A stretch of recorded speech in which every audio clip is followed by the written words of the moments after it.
নমস্কার, কেমন আছেন সবাই? আশা করি সকলেই ভালো আছেন। আমি চুমকি আরও একবার আমার চ্যানেলে আপনাদের সকলকেই স্বাগত জানাই। আজকের এই ভিডিওতে আমি 36 সাইজ বডির ডবল কাটরি অথবা ব্রাকাট ব্লাউজের কাটিং পদ্ধতি সূত্রের সাহায্যে এই একটা ভিডিওর মাধ্যমেই শেয়ার করব। তো চলুন ভিডিওটি স্টার্ট করা যাক। আর যদি এখনও চ্যানেলে নতুন হয়ে থাকেন তাহলে অবশ্যই চ্যানেলটি সাবস্ক্রাইব করে নেবেন। প্রথমে আমি এখানে দুটো পেজ নিয়েছি। আপনারা চাইলে কিন্তু এটা পেপারের ওপরেও কাটিং করতে পারেন। যে কোনো ডবল কাটরি ব্লাউজ কাটিং করার আগে সর্বপ্রথম কিন্তু আমি পেপারের ওপরে কাটিং করে থাকি। যদি আমাদের কাটিংয়ের সময় কোনো কিছু ভুল হয়ে থাকে তাহলে কিন্তু আমাদের লাইলিন কাপড় বা মেন কাপড় কোনো রকমভাবে নষ্ট হবে না। প্রথমে আমি এখানে 1/2 ইঞ্চি এক্সট্রা মার্জিন রাখছি শুধুমাত্র ফ্রন্ট পার্টের জন্য, কারণ ফ্রন্ট পার্টে হুক পট্টি হবে। হুক পট্টির জন্য আমাদের 1/2 ইঞ্চি কাপড় এক্সট্রা লাগবে। এরপর আমি ব্লাউজের লম্বার মাপ নিয়ে নিচ্ছি। আমার এখানে ব্লাউজের লম্বা আছে 13.5 ইঞ্চি, তার সঙ্গে আমি 1 ইঞ্চি এক্সট্রা নিচ্ছি। তো আমি এখানে 14.5 ইঞ্চিতে ব্লাউজের লম্বার জন্য দাগ দিয়েছি। এরপর এখান থেকে 5 ইঞ্চি 2 পয়েন্টে আমি পুটের জন্য দাগ দিয়ে দিচ্ছি। পিঠটা আমি এখানে একটু বেশি ডিপ করব, সেই কারণে পুটের মাপটা আমি এখানে 5 ইঞ্চি 2 পয়েন্ট রেখেছি। এরপর এখান থেকে 5.5 ইঞ্চিতে আর্মহোলের জন্য দাগ দিয়ে দিচ্ছি। ছাতির 4 ভাগ নিয়ে নিচ্ছি। ছাতি আছে এখানে 36 ইঞ্চি, 36কে 4 ভাগ করলে হবে 9। তার সঙ্গে 1.5 ইঞ্চি অথবা 2 ইঞ্চি সেলাই মার্জিন এক্সট্রা রাখবো। আপনারা যেমন ইচ্ছা নিজেদের মতো মার্জিনটা রাখতে পারেন। এরপর এখান থেকে 1.5 ইঞ্চি ওপরে আর্মহোলের শেপ দিয়ে দেবো এইভাবে। আর আর্মহোলের শেপটা ছাতির কাছে কিছুটা এইভাবে ডাউন করে দেব। এর ফলে কিন্তু ফিটিংসটা আরও বেশি সুন্দর হয়। এরপর ভেতর থেকে আরও একটা আর্মহোলের শেপ দিচ্ছি।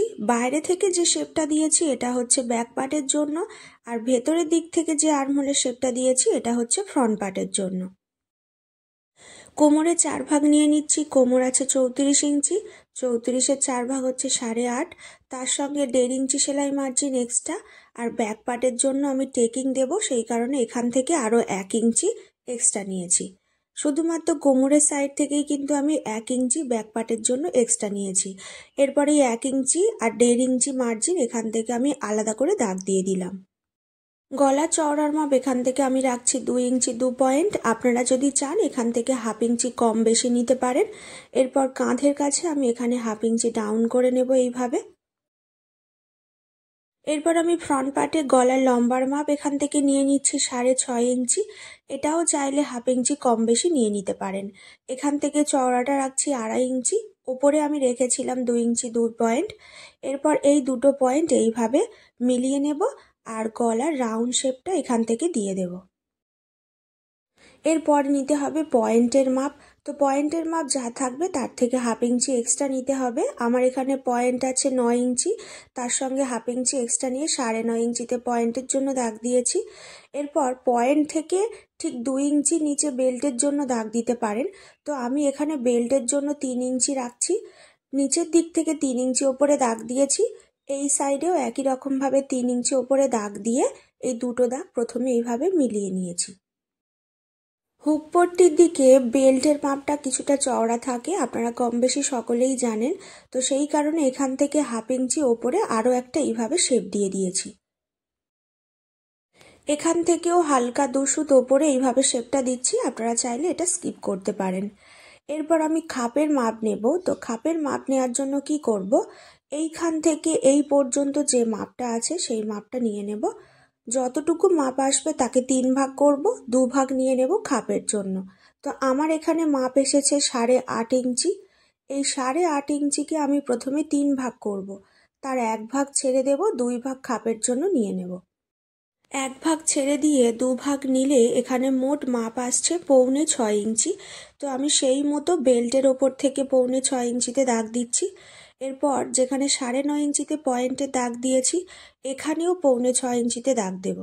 আর্মহোল থেকে এইভাবে 2.5 ইঞ্চিতে দাগ দেব। আর গলার যেখানে শেপ দিয়েছিলাম এখান থেকে 1 ইঞ্চি ওপরে একটা দাগ দেব। এরপর এই যে 4টে পয়েন্ট আছে এইভাবে রাউন্ড শেপ দিয়ে মিলিয়ে নিতে হবে।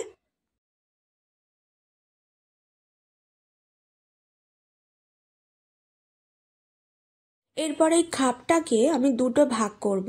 তার জন্য বেল্টের ঠিক এই জায়গা থেকে 3 ইঞ্চি ওপরে একটা দাগ দেব, উল্টো সাইডেও 3 ইঞ্চিতে দাগ দেব, আর 6.25 ইঞ্চির মিডিল থেকে 2.5 ইঞ্চিতে দাগ দেব।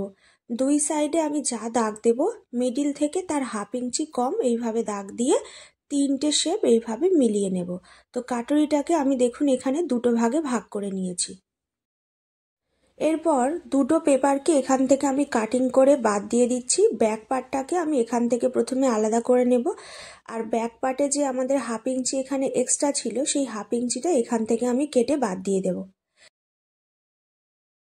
এরপর আমি পিঠের লেন্থটা এখান থেকে কাটিং করে নিচ্ছি। তো পিঠের লম্বার মাপ এখান থেকে আমি রাখছি 10 ইঞ্চি, চওড়ার মাপটা আমি এখান থেকে রাখছি 3 ইঞ্চি। আপনারা চাইলে এটা কম বেশি নিতে পারেন।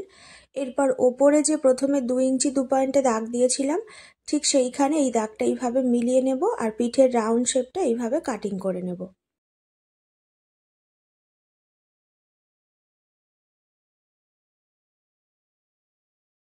এরপর লাইলিন কাপড় কাটিং করে নেব। তো লাইলিন কাপড়টাকে মিডিল থেকে এইভাবে ভাঁজ করে নিয়েছি, ভাঁজ লাইনটা নিচের দিকে রেখেছি। এরপর ব্যাক পার্টটা এর ওপরে এইভাবে রেখে ব্যাক পার্ট অনুযায়ী লাইলিন পার্ট কাটিং করে নেব। তো ফ্রন্ট পার্টের যে পেপারটা আছে প্রথমে ব্যাক পার্টের জন্য 1 ইঞ্চি বাদ দিচ্ছি, আর আর্ম হোলের জন্য 1/2 ইঞ্চি এখান থেকে বাদ দিয়ে দিচ্ছি। এরপর ফ্রন্ট পার্টের যে 4টে পার্ট আছে প্রত্যেকটা পার্ট আমি এইভাবে আলাদা আলাদা করে কাটিং করে নিচ্ছি। আপনারা যদি 36 সাইজ ছাতি ছাড়াও আরও বিভিন্ন ধরনের সাইজের ডবল কাটরি ব্লাউজের কাটিংয়ের ভিডিও দেখতে চান তাহলে এই ভিডিওর ডেসক্রিপশন বক্সে গেলেই আপনারা কাটিংয়ের ভিডিওর লিঙ্ক খুব সহজেই পেয়ে যাবেন। লাইলিন কাপড় যখন কাটিং করব বেল্টের পার্টটা কিন্তু দুই সাইড থেকে 1/2 ইঞ্চি করে এক্সট্রা মার্জিন বাড়িয়ে নিয়ে কাটিং করতে হবে।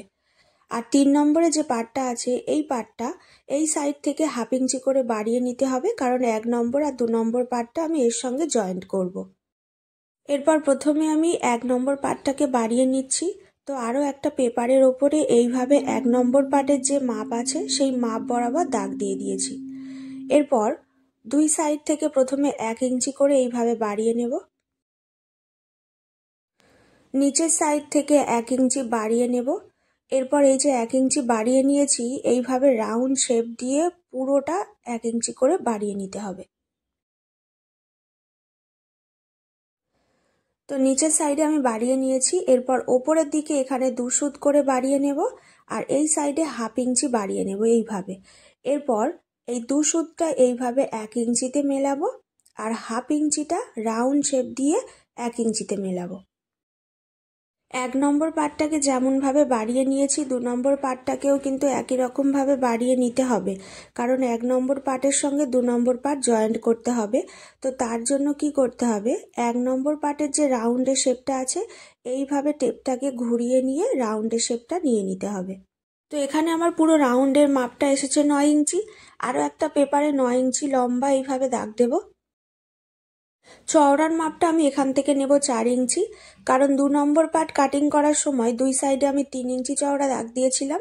তো এখানে তার সঙ্গে 1 ইঞ্চি এক্সট্রা মার্জিন নিয়ে 4 ইঞ্চিতে দুই সাইডে দাগ দেব। এরপর এটাকে একটা বক্স বানিয়ে নেব এইভাবে। এরপরে 9 ইঞ্চি লম্বা যে দাগ দিয়েছিলাম তার ঠিক মিডিলে একটা দাগ দিতে হবে। তো টেপটাকে এইভাবে হাফ করে নিয়ে মিডিলে দাগ দিয়েছি। এরপর 3 সাইডে 1/2 ইঞ্চি করে এইভাবে আমি ভেতরের দিকে ডাউন করে নিচ্ছি। এখানে আমি 3 সাইড থেকে ডাউন করেছি, এক সাইডে কিন্তু কোনো রকম ভাবে কাটিং করিনি।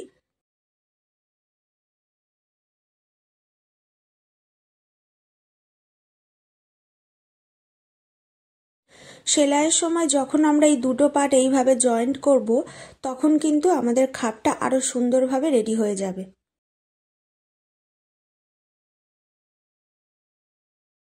আমি এখান থেকে পিন করে দেখিয়ে দিচ্ছি যে খাপটা যখন আমরা রেডি করব তখন আমাদের খাপটা কতটা সুন্দরভাবে রেডি হবে।